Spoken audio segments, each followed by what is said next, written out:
மகளிர் தின விழாவில் மகளிருக்கென பிரத்யேக பிங்க் ஆட்டோ அறிமுகம் செய்வதில் தமிழக அரசு பெருமை கொள்கிறது.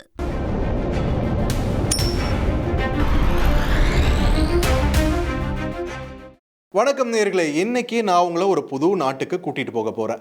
இது யாதும் ஊரேவோட டூர் செக்மெண்ட்னு நினைச்சிடாதீங்க, தந்தி பாட்காஸ்ட் தான். ஆனா இந்த நாட்டை பத்தி ஏன் பேசுறோம் அப்படின்னா, இன்னைக்கு தேதியில இந்தியாவில் அதிகம் பேசப்படக்கூடிய ஒரு நாடா மாறி இருக்கு. அதுதான் வனுவாட்டு.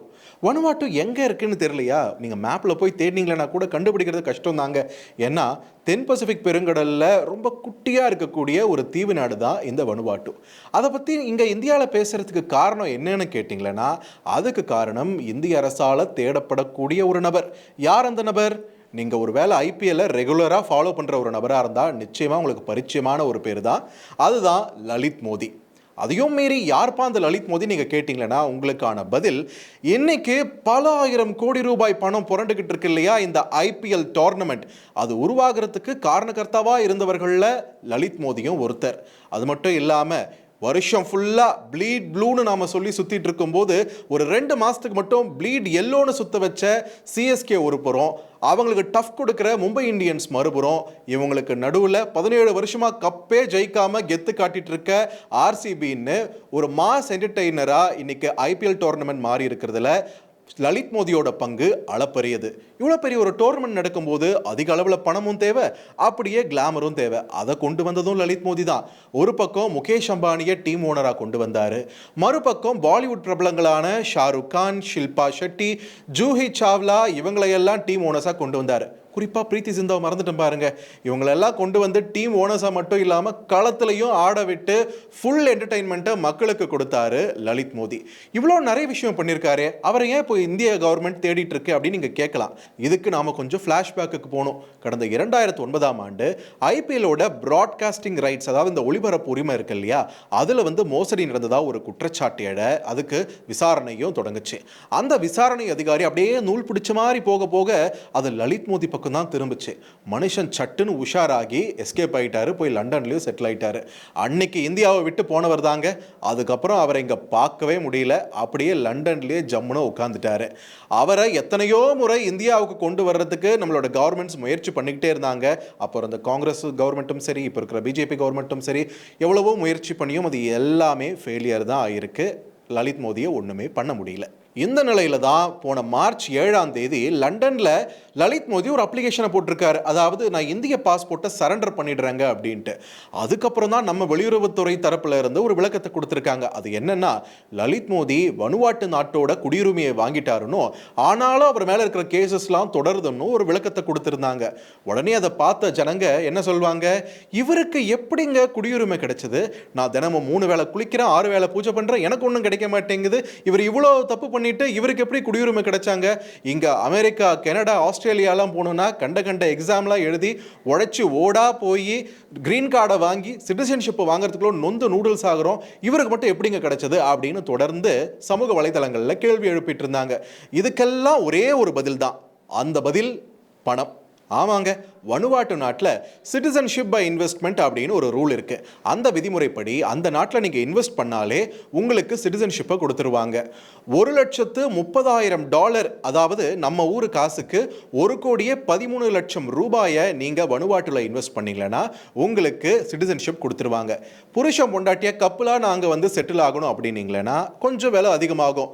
1,30,00,000 ரூபாய் நீங்கள் இன்வெஸ்ட் பண்ண வேண்டியதாக இருக்கும். அதையும் தாண்டி குடும்பத்தோடு நாங்கள் செட்டில் ஆகணும் அப்படின்னு ஆசைப்பட்டீங்களன்னா 1,56,00,000 தான் அதற்கான விலை. அதை இன்வெஸ்ட் பண்ணீங்கன்னா உங்களுக்கு சிட்டிசன்ஷிப் கிடைச்சிரும். அப்படிதான் லலித் மோடியும் அங்கே வனுவாட்டு குடியுரிமையை வாங்கியிருக்காரு. இந்த மாதிரி இன்வெஸ்ட் பண்ணி குடியுரிமையை வாங்குற வேறு சில நாடுகளும் இருக்கு.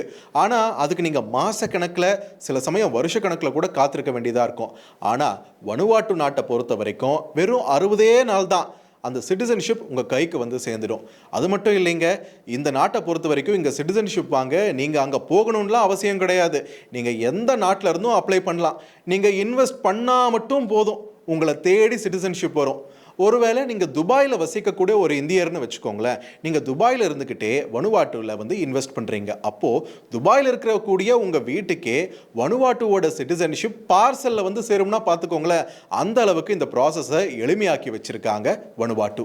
லலித் மோடி மாதிரியே கடந்த 18 மாதங்கள்ல வெளிநாட்டில் வசிக்கக்கூடிய இந்தியர்கள் உட்பட 30 இந்தியர்கள் வனுவாட்டு குடியுரிமையை வாங்கியிருக்காங்க. ஆனா இந்தியாவை பொறுத்த வரைக்கும் டியூவல் சிட்டிசன்ஷிப், அதாவது இரட்டை குடியுரிமைன்றது சாத்தியம் இல்லை, நம்ம அலோவ் பண்றது கிடையாது.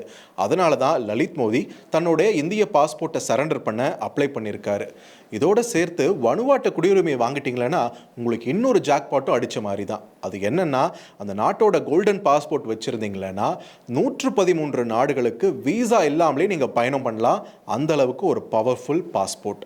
இவ்வளோதானா, இதுக்கு மேலேயும் இருக்கான்னு கேட்டிங்களன்னா இன்னும் இருக்குன்னு பட்டியல் போடுறாங்க. இந்த வரி தொல்லையிலிருந்து தப்பிக்கிறதுக்கு அதிக அளவில் முதலீடு செய்யலான்ற ஆர்வம் காட்டுற மக்கள் இருக்காங்க இல்லையா, அவங்களுக்கெல்லாம் ஒரு ஃபேவரட் டெஸ்டினேஷனாக தான் வனுவாட்டு இருக்குது. ஏன்னா இங்கே வரி கிடையாது, வருமான வரி கிடையாது, செல்வ வரி கிடையாது, பரம்பரை சொத்துக்கான வரியும் கிடையாது.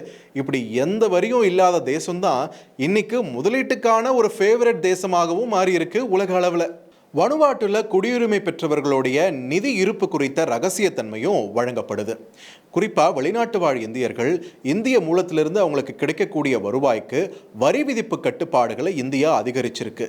இந்த மாதிரியான சூழல்ல துபாய் மாதிரியான நாடுகளில் இருக்கக்கூடிய வெளிநாடு வாழ் இந்தியர்கள் வனுவாட்டு தீவுல குடியுரிமை பெறுவதற்கான பணிகளை மேற்கொண்டு இருப்பதா ஏற்கனவே தகவல்கள் வெளியாகி இருந்தது. நிறைய பேர் குடியுரிமையும் பெற்றிருக்காங்க. இந்த நிலையில இந்திய பாஸ்போர்ட்டை நீங்க வச்சிருந்தீங்களா உங்களுடைய வெளிநாட்டு வங்கி கணக்குகள், உங்களுடைய முதலீடுகள் குறித்த தரவுகளை எல்லாம் இந்திய அதிகாரிகளால் பெற முடியும். ஒருவேளை உங்க இந்திய பாஸ்போர்ட்டை நீங்க சரண்டர் பண்ணிட்டீங்களா அந்த நிதி இருப்புகள் தொடர்பான தரவுகளை சுவிட்சர்லாந்து மாதிரியான நாடுகள் இந்தியாவுக்கு அனுப்பாது. அதே நேரம் நீங்க வனுவாட்டு குடியுரிமையை வச்சிருந்தீங்களா உங்களுடைய நிதி விவரங்கள் எல்லாம் அந்த தீவுக்கே அனுப்பப்படும். இதனாலவே ஒரு பக்கம் வனுவாட்டு குடியுரிமையை வச்சுக்கிட்டு இன்னொரு பக்கம் மால்டா, சைப்ரஸ், கிரனேடா மாதிரியான இரட்டை குடியுரிமையை அனுமதிக்கக்கூடிய ஸ்ட்ராங் பாஸ்போர்ட் இருக்கக்கூடிய அந்த நாடுகள் இருக்கு இல்லையா, அங்கேயும் சிட்டிசன்ஷிப் வாங்குறதுக்கு நிறைய பேர் முயற்சி பண்ணிக்கிட்டு இருக்காங்க. வனுவாட்டுல குடியுரிமை பெற சில நிபந்தனைகளும் இருக்குங்க. நம்பர் 1, நீங்கள் 18 வயசுக்கு மேற்பட்டவராக இருக்கணும். நம்பர் 2, உங்கள் மேலே எந்த குற்ற வழக்குகளும் இருக்கக்கூடாது. நம்பர் 3, உங்களுடைய சொத்து மதிப்பு தோராயமாக 2,18,00,000 மேலே இருக்கணும். இந்த கண்டிஷன்ஸ்க்கெலாம் நீங்கள் எலிஜிபிள்னாலுமே அப்பையும் நீங்கள் நேராக குடியுரிமைக்கு அப்ளை பண்ண முடியாது. வனுவாட்டு நாட்டோடைய முகவர்கள் மூலமாக தான் நீங்கள் குடியுரிமைக்கு விண்ணப்பிக்க முடியும். இப்படி எல்லா கண்டிஷன்ஸையும் பூர்த்தி பண்ணி இன்வெஸ்ட் செஞ்சு லலித் மோடி வாங்கின பாஸ்போர்ட்டை இப்போது ரத்து பண்ணி உத்தரவிட்டிருக்காரு வனுவாட்டு பிரதமர் ஜோதம் நப்பெட். அது மட்டும் இல்லாமல் லலித் மோடியோட குற்றப்பின்னணி குறித்து நாங்கள் இன்டர்போல் கிட்ட கேட்டோம். ஆனால் அவருக்கு எந்த குற்ற வழக்கிலையும் தண்டனை விதிக்கப்படலைன்னு எங்ககிட்ட அவங்க சொல்லலை. அதனால தான் நாங்கள் அவங்களுக்கு சிட்டிசன்ஷிப்பை கொடுத்தோன்னு ஒரு விளக்கத்தை கொடுத்துருக்காரு. அதே நேரத்தில் நாடு கடத்தப்படுவதை தவிர்ப்பதற்காக எங்கள் நாட்டு பாஸ்போர்ட் எல்லாம் கிடைக்காதுன்னு சொல்லியிருக்காரு ஜோதம்.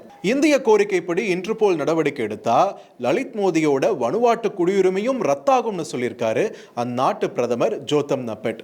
அது மட்டும் இல்லாமல் நியூசிலாந்தில் இருக்கக்கூடிய இந்திய தூதரகம் மூலமா மத்திய அரசு நடவடிக்கை எடுத்ததால தான் லலித் மோடியோட பாஸ்போர்ட் ரத்து செய்யப்பட்டிருப்பதா தகவல்கள் வெளியாகிருக்கு.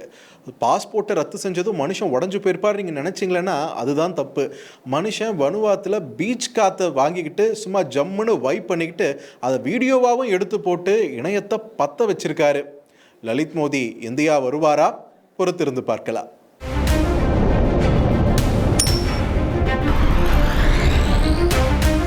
உலக மகளிர் தின விழாவில் மகளிருக்கென பிரத்யேக பிங்க் ஆட்டோ அறிமுகம் செய்வதில் தமிழக அரசு பெருமை கொள்கிறது.